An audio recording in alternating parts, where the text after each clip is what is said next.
I am Lyra, warrior of the Frost Clan. For years I've trained, fought, and bled for my people. The elders have spoken. To become queen, I must journey across the great tundra and return with the heart of the Frost Bear. As I prepare for my quest, doubt creeps in. Am I truly ready for this challenge? But I push these thoughts aside. I must be strong. The journey begins. My loyal steed and I set out as the first light of dawn breaks over the icy horizon. The journey is treacherous. Icy winds cut like knives and the endless white threatens to swallow me whole.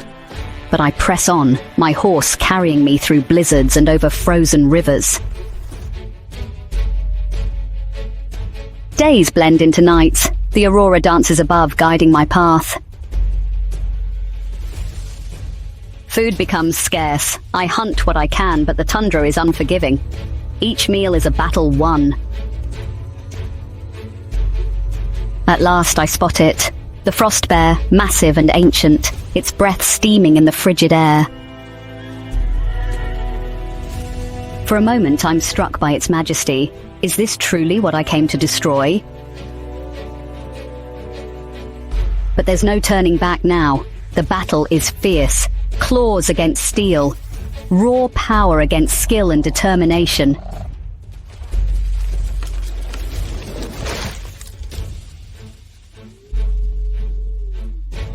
In the end, I stand victorious, the bear's heart in my hands still warm with life.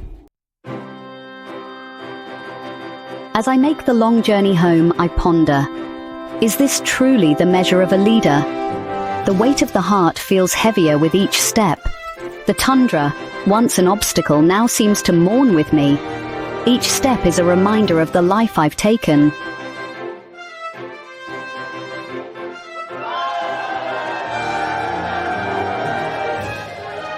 I return to my village, hailed as a hero. The crown is placed upon my head, but I feel the weight of more than just metal.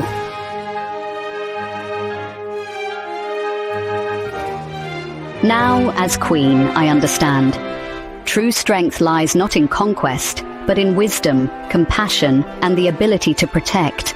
I vow to rule not with force, but with understanding. To protect not just my people, but the land and creatures that sustain us. My journey has only just begun, and I will ensure it was not in vain.